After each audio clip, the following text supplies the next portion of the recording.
I'm William Munro, and I'm here in Omaha, Nebraska. And I'm a clinical social worker. Have been in practice for private practice since 1989 and have been doing psychotherapy since 1971. There's a number of things that I work with in my practice: depression, affective disorders, anxiety, and ADHD. But probably the most common thing that one ends up doing when you have a generic practice, as I do, is you end up working with a lot of couples. And I've worked with thousands of couples over the years. And in trying to help people sort out their marriage and become more effective in their relationship,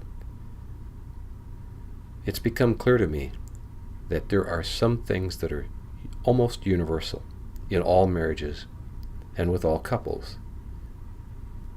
And what that thing is that's so universal and once understood makes being married a whole lot easier is to truly appreciate why people get married, why we get married, why you get married, why you got married. And it's true with you, it's true with me, it's true with everyone, that the reason we get married is not because of love. It has very little to do with love. And yet most people think that's why we get married, because we're in love. It makes perfect sense, seems to. But when you look more closely at couples, as I have, what you begin to realize is that there are far more reasons than being in love why we happen to pick out the person we pick out as his partner. And what that seems to be, in my opinion, is that rather than being in love, what we're doing really, without even realizing it, and it's happening on a very subtle level, it's happening on a very unconscious level actually, and that is that human beings seek out that which is familiar, even if it's a bad familiar. A case in point is, you would think that if someone grew up in a family where they were abused, that they would certainly find someone to marry who wouldn't be abusive. In a family where someone grows up and no one was emotionally there for them, they essentially were alone. Their parents were unwilling or unable to be there for them in any meaningful way. You would think that person would go out into the real world and find someone who would be there for them. None of that happens. It is rare that someone who grew up in an abusive family will go out there in the world and find someone who won't be abusive. It's rare that if one grows up in a family where no one was there for them, that they'll go out and find someone who has the ability to truly be there for them.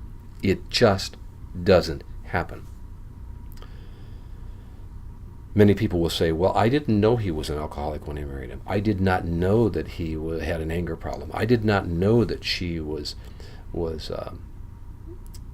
so emotionally unavailable. I didn't know she didn't like sex when I got married to her. You hear those kinds of comments. I'm convinced that while consciously we may not know those things, and while those things may not be apparent during courtship and the early parts of marriage, intuitively, human beings have the ability to sense out that person that matches up to where they are at.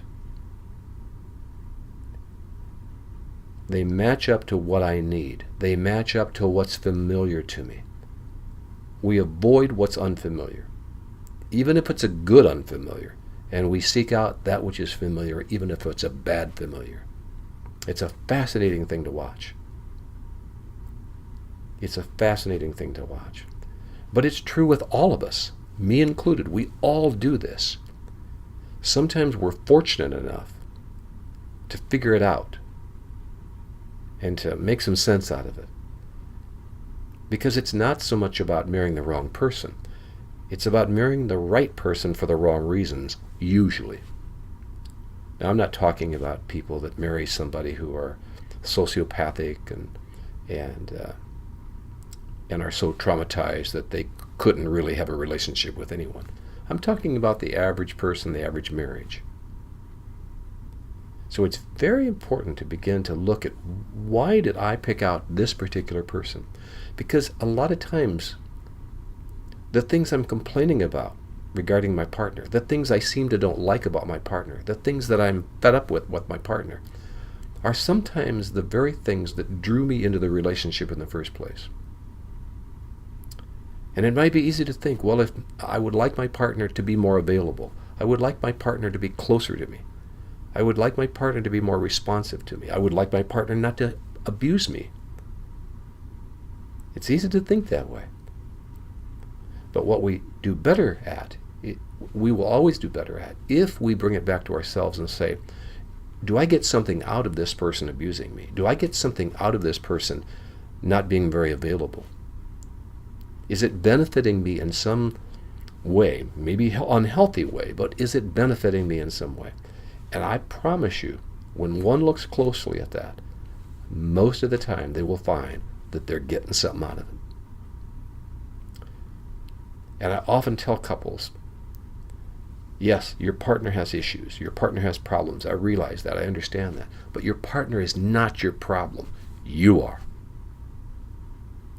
And when people get that, and especially if you can get both parties to get that, then they have a chance to figure out what's really the problem in the relationship and maybe get that cleared up, and then renegotiate the relationship on very different terms than what was originally established when they first met and got married. I will be talking more about this in future podcasts. But for now, think about that. Don't worry about it making sense. Please don't worry about even agreeing with it. Just consider it. And I'll follow this up in due time with more answers as to, if that's the case with my marriage, what can I do about it? Again, this is William G. Munro, and I appreciate your time. Thank you.